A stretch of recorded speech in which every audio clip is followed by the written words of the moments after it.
విశాఖపట్నం జిల్లా పాలవల్స్లోని Hinduja power plant యాజమాన్యం నిర్లక్ష్య వైఖరి గ్రామస్తులనే కాదు పశువులకు కూడా తిప్పలు తెచ్చిపెట్టాయి. పవర్ ప్లాంట్ నుంచి ఫ్లై యాష్ ను పరిసర ప్రాంతాల్లోని రైతుల భూముల్లోకి విడుదల చేస్తున్నారు. ఆ బురదలో నిన్న 15 పశువులు గేదెలు చిక్కుకున్నాయి. అతి కష్టం మీద స్థానికులు మూగజీవాల్ని బయటకు తీశారు. ఇప్పటికైనా అధికారులు స్పందించి పవర్ ప్లాంట్ పై చర్యలు తీసుకోవాలని కోరుతున్నారు. ఇదే అంశానికి సంబంధించి పూర్తి డీటెయిల్స్ మా కరెస్పాండెంట్ చంద్రశేఖర్ అందిస్తారు. చంద్రశేఖర్,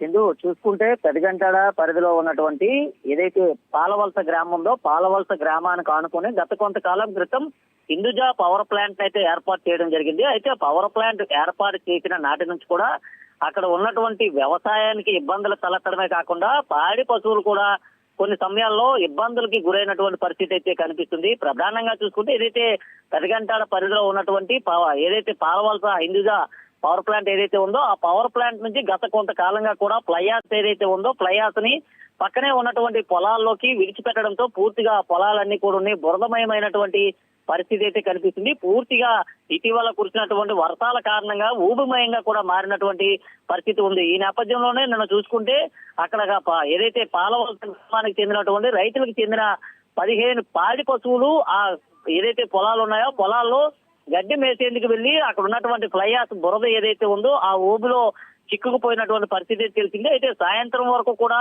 పాడి పశువులు ఇంటికి రాకపోవడంతో ఆందోళన చెందినటువంటి రైతులంతా కూడా అక్కడికి వెళ్లి చూడగా పూర్తిగా అక్కడ ఉన్నటువంటి ఫ్లైయాస్ లో వారి పాడి పశువులన్నీ కూడా పూర్తిగా మునిగిపోయినటువంటి పరిస్థితి కనిపించింది. వెంటనే రెస్క్యూ ఆపరేషన్ చేపట్టినటువంటి గ్రామస్తులు పాడి పశువుల్ని అతి కష్టం మీద రాత్రి 1:30, 2 గంటల ప్రాంతంలో బయటికి తీసినటువంటి పరిస్థితి కనిపిస్తుంది. అయితే ప్రధానంగా హిందూజా పవర్ ప్లాంట్ ఏర్పాటు చేసి నుండి ఒకవైపు రైతులతో పాటు మరోవైపు గ్రామస్తులు కూడా ఇబ్బందులు ఎదుర్కోవాల్సినటువంటి పరిస్థితి ఉన్నట్టు కూడా వారంతా ఆవేదన వ్యక్తం చేస్తున్నారు. ఎప్పటికైనా దీనిపైన ఉన్నతాధికారులు చర్యలు తీసుకోవాలని అయితే వారు మొరపెట్టుకుంటున్న పరిస్థితి కనిపిస్తుంది. మరోవైపు చూసుకుంటే దీనిపైన హిందూజా పవర్ ప్లాంట్ యాజమాన్యం ఎటువైపు కూడా స్పందించలేనటువంటి పరిస్థితి ఉంది. తక్షణమే అధికారులు దీనిపైన సరైన చర్యలు తీసుకోకపోతే ఈ నేపథ్యంలోనే మరిన్ని ఉద్యమాలు చేపడతామంటూ కూడా అక్కడ ఉన్నటువంటి గ్రామస్తులంతా తెలిపిన పరిస్థితి అయితే కనిపిస్తుంది. చిందు.